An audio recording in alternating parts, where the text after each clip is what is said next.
வணக்கம் அன்பர்களே நண்பர்களே, மற்றொரு புதிய காணொலியில் உங்கள் அத்துணை பேரையும் சந்திப்பதில் மிக்க மகிழ்ச்சி கொள்கிறேன். இன்று நம்ம பேசவிருப்பது மகர ராசி.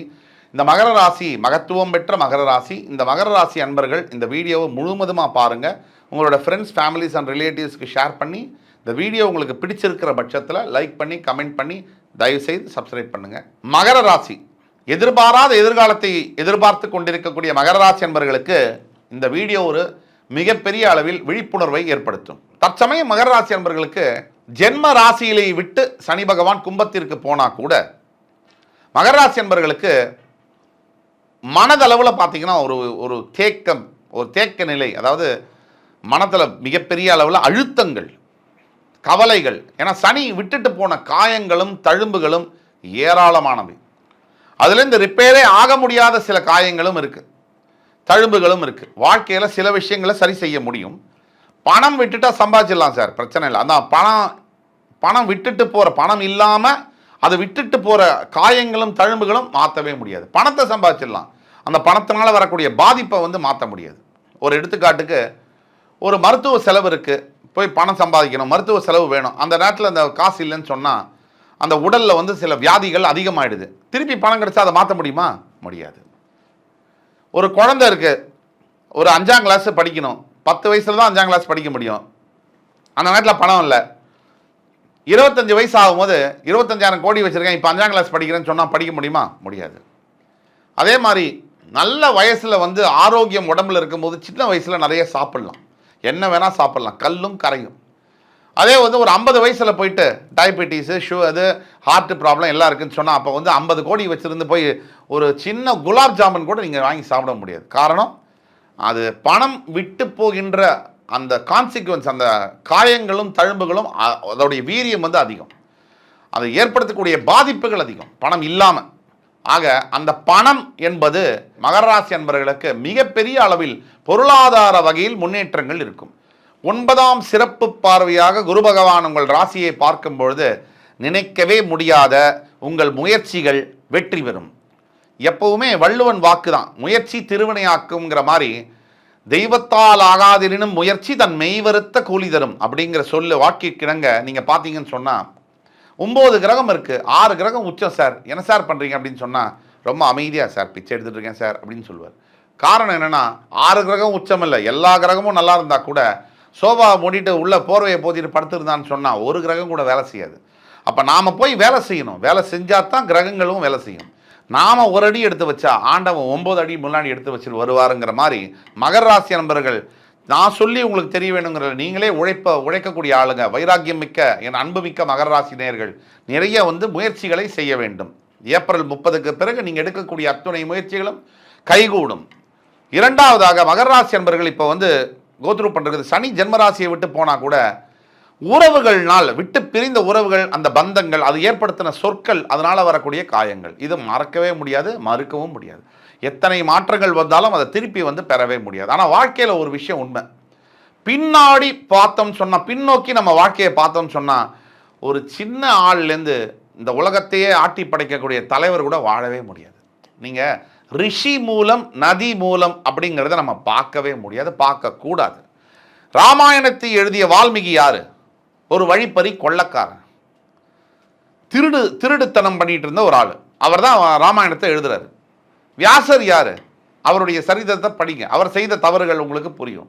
ஆக மகாபாரதத்தை எழுதிய வியாசராக இருக்கட்டும், ராமாயணத்தை எழுதிய வால்மீகியாக இருக்கட்டும், எவ்வளவு பேரா, மகாத்மா காந்தியா கூட இருக்கட்டும், தன்னுடைய சுயசரிதையில் அவரை எழுதியிருக்காரு. என்ன எழுதியிருக்காரு?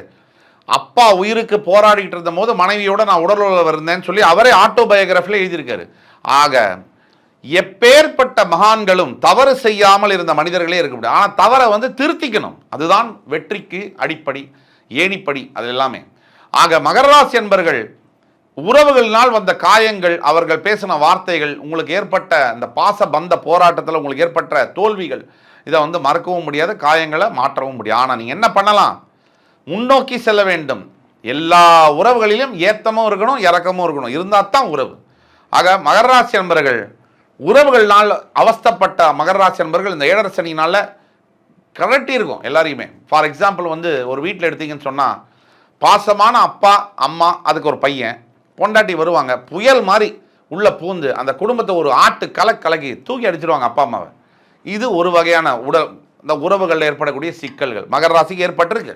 அதே மாதிரி மற்ற மகர ராசி அன்பர்களுக்கு நீங்கள் பார்த்தீங்கன்னு சொன்னால் மனைவி வீட்டார்னால வரக்கூடிய தொந்தரவுகள், எஸ்பெஷலி இப்போல்லாம் ஒரு லேட்டஸ்ட் ஃபேஷன் என்னன்னு சொன்னீங்கன்னா மனைவியுடைய தாயாரின் மூலியமாக வரக்கூடிய பிரச்சனைகள். பல பேர் நம்மகிட்ட வர கன்சல்டேஷனில் வர கூட சொல்கிறாங்க, மனைவியுடைய தாயார் தான் சார் எனக்கு பிரச்சனை. நான் கூட சொன்னேன், கல்யாணம் பண்ணது அந்த பொண்ணை தானே, அவங்க அம்மாவை இல்லையே. ஆனால் கூட அந்த தாயார்கள் என்ன செய்கிறாங்கன்னு சொன்னால் அவங்களுடைய ஆசைகள், அவங்களுடைய எண்ணங்கள், அவங்களுடைய எதிர்பார்ப்புகள்லாம் அந்த மாப்பிள்ளை மேலே போட்டு அவரை மிக்சி கிரைண்டரில் போட்டு தேங்காய் துவையல் அரைக்கிற மாதிரி அரைச்சிடுறாங்க. அதனால் என்ன ஆகுதுன்னா ஏகப்பட்ட பிரச்சனைகள் கணவன் மனைவிக்குள்ளே வருது. அந்த பொண்ணும் யோசிக்கிறதே கிடையாது. அம்மா இருப்பாங்க, 10 வருஷம் இருப்பாங்க, 15 வருஷம் இருப்பாங்க, போயிடுவாங்க. கடைசி வரைக்கும் யார் இருப்பாங்க? பிறந்த குழந்தைங்க, கட்டின புருஷன் தான். அதை அவங்களும் யோசிக்கணும். சரி, இந்த பையனை விட்டுட்டீங்க அம்மா சொல்கிறதுனால, இன்னொரு பையனை தானே கல்யாணம் பண்ணணும், பொண்ணை கல்யாணம் பண்ண முடியாது. அந்த பையன்கிட்ட வேற ஒரு பிரச்சனை இருக்கும். இப்போது பெர்ஃபெக்ஷனாக இருக்கக்கூடிய ஆண் என்பது உலகத்திலே கிடையாதுங்க. அதே மாதிரி பெண்ணும் கிடையாது. ஆக இந்த ஒரு பாயிண்ட் வந்து மகர ராசி என்பர்கள் ஏன் இருக்குன்னு சொன்னால், 2ஆம் பாவம் குடும்பஸ்தானத்தில் இருக்கக்கூடிய சனி பகவானால் தேவையில்லாத ஆர்கியூமெண்ட்டு, நல்லதாக பேசினா கூட அடுத்தவங்களுக்கு கெட்டதாக போகக்கூடிய விஷயங்கள்லாம் இருக்குது. இதை வந்து மகராசி என்பர் கோத்ரூ பண்ணுறீங்க. எதிர்பாராத எதிர்காலம் என்ன நடக்க போகுது? கிட்டத்தட்ட ஒரு ஏப்ரல் 30ற்கு பிறகு மகர ராசிக்கு நல்ல காலம் ஆரம்பமாகும். அது நவம்பருக்கு பிறகு சூடு பிடிக்கும். அதாவது சூடு பிடிக்கும்னு சொன்னால் ஏப்ரலுக்கு பிறகு தொடங்கக்கூடிய காரியங்கள் நவம்பருக்கு பிறகு, எஸ்பெஷலி இந்த கடன் தொல்லையினால் அவதைப்பட்டு கொண்டிருக்கக்கூடிய அனைத்து மகர ராசி அன்பர்களுக்கும் மிகப்பெரிய அளவில் ரிலீஃப் என்பது இருக்கும். கடன் தொல்லை, கொடுத்த கடனை வந்து வராதது, இந்த பண பிரச்சனை, இந்த பண சிக்கல் வந்துட்டாலே மைண்டு வந்து வேலை செய்யாது. பணம் பேங்க் அக்கௌண்ட்டில் 10 கோடி இருக்குன்னு சொன்னால் அவர் மனசே வந்து தெம்பாக இருக்கும். 10 ரூபா கூட இல்லைன்னு சொன்னால் மனசு வந்து ஒர்க் பண்ணாது, பிரெயின் வந்து நின்றும். அப்போது மகர ராசி அன்பர்களுக்கு இந்த கும்பராசியில் வந்து சனி பகவான் வந்து இருக்கும்போது ஏற்படக்கூடிய தொல்லைகள் அவர் வக்ர நிவர்த்தி ஆகும்போது நவம்பர் மாதம் மிகுந்த நல்ல பலன்களை கொடுப்பார். அது தனஸ்தானம் அப்படிங்கிறதுனாலையும் கூட உங்கள் ராசிநாதன் தனஸ்தானத்தில் கும்ப மூலத்திரிகோணம் அடைஞ்சு ஆட்சி பெறுவதனால் உங்களுக்கு நவம்பர் மாதம் முதல் அதீத பலன்கள் இருக்கும். அதே மாதிரி 7.5 சனி முடிய போகிற காலகட்டங்கள் மகர ராசிக்கு இன்னொரு 1.5 ஆண்டு காலங்கள், 2 ஆண்டு காலங்களில் 7.5 சனி முடிய போகுது. அப்போ மகர ராசிக்கு முடியும் போது, அதாவது தொல்லைகள் எல்லாம், அந்த பண பிரச்சனைகள் எல்லாம் நீங்கி சடனாக பார்த்தீங்கன்னா பண வரவு என்பது அதிகரிக்கும், பொருளாதார வரவு அதிகரிக்கும். அதே மாதிரி எதிர்பாராத எதிர்காலத்தில் நீங்கள் இன்னொரு விஷயம் பார்த்தீங்கன்னு சொன்னால், வெளிநாட்டில் வேலை தேடிக்கொண்டிருக்கக்கூடிய மகர ராசி என்பவர்களுக்கு இதைவிட ஒரு நல்ல காலம் என்பது சொல்லவே முடியாது. உள்ளூர்லேயே வேலை கிடைக்காத ஒரு ஆளுக்கு வெளிநாட்டில் வேலை கிடைச்சுன்னு சொன்னால் அவரோட சந்தோஷத்தை அளவிட முடியுமா? கவுடமணி கூட சொல்வார் இல்லையா, 15 லட்சம் லாட்ரி டிக்கெட்டில் விழுந்துருச்சு ஹரியானா லாட்ரியில். அந்த மாதிரி லாட்ரி டிக்கெட் விழக்கூடிய நேரம் தான் மகர ராசி அன்பர்களுக்கு. ஆக எதிர்பாராத வெளிநாட்டில் நல்ல வேலை, நல்ல வேலை வாய்ப்பு, தங்குற இடம், நல்ல சாப்பாடு, இதெல்லாம் கிடைக்கக்கூடிய வாழ்க்கையை மாற்றக்கூடிய அளவில் சில நிகழ்வுகள் எதிர்பாராத எதிர்காலத்தை கொடுக்கும்.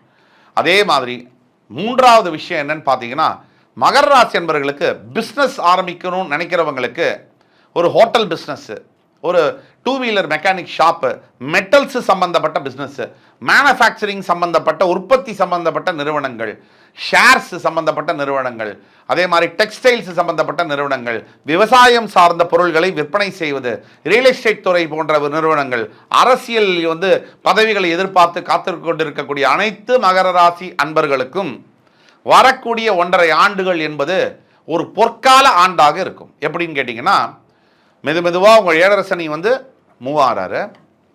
தவிர 5ஆம் பாவத்தில் இருக்கக்கூடிய குரு சிறப்பு 9ஆம் பார்வையாக உங்கள் ராசியை பார்க்க போகிறார். 3ஆம் இடத்தில் இருக்கக்கூடிய ராகு உபஜயஸ்தானம், முயற்சிகளை கொடுக்கக்கூடிய ஸ்தானத்தில் ராகு இருப்பதனால் எடுத்ததெல்லாம் ஜெயிக்கிற மாதிரியான அமைப்பில் கிரகங்கள் வந்து ஒன்றொன்னா வந்து சேருது. அதுதான் அதை இயற்கையும் விதியும் தரக்கூடிய பரிசுகள். சார் இதெல்லாம் கொடுத்துட்டாங்க, நாம் என்ன பண்ணுவோம்?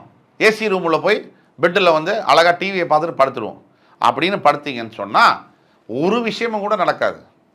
இதெல்லாம் நடக்கும்போது நாம் இப்போ தான் இன்னும் சுறுசுறுப்பாக, இன்னும் நம்மளோட உழைப்பை, நம்மளுடைய முயற்சியை எடுத்து செய்யணும். அப்படி செய்யும் போது தான் நமக்கு நாம் எடுக்கக்கூடிய முயற்சிகளில் இமாலய வெற்றிகளை தரக்கூடும்.